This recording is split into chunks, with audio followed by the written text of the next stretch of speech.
Stephieella, written by Patricia, story told by Alex, illustrated by the group The Four Fierce Dragons.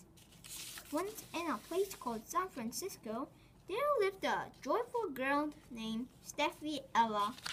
Stephieella was a kind girl with beautiful blonde hair and a big apartment, living with her royal mom and mice friends too.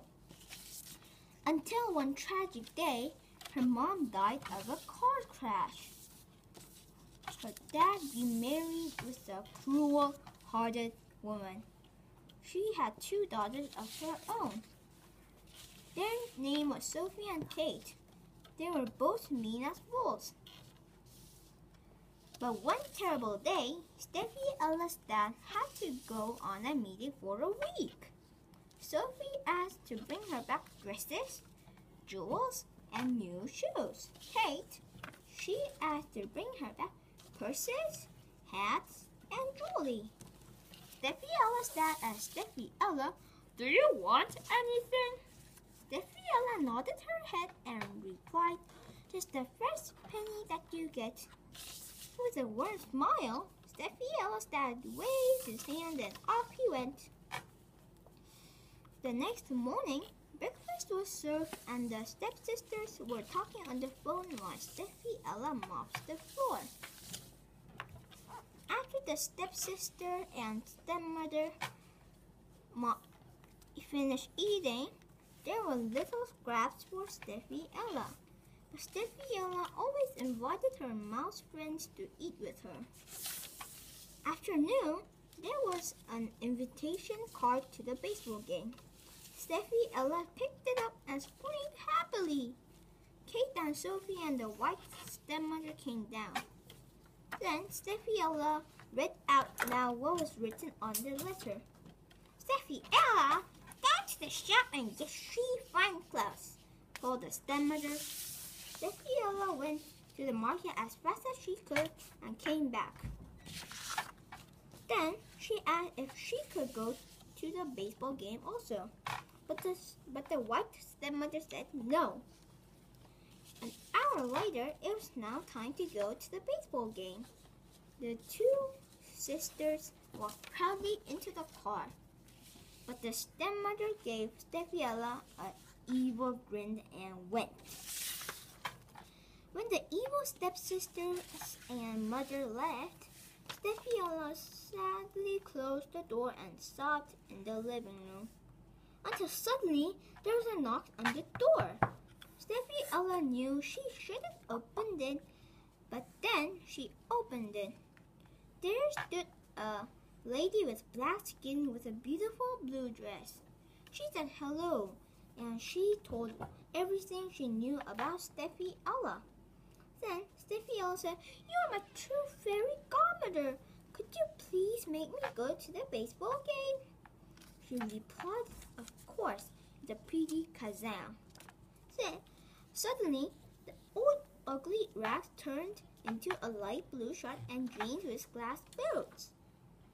Then she turned a chair into a car. Now she was ready to go to the baseball game.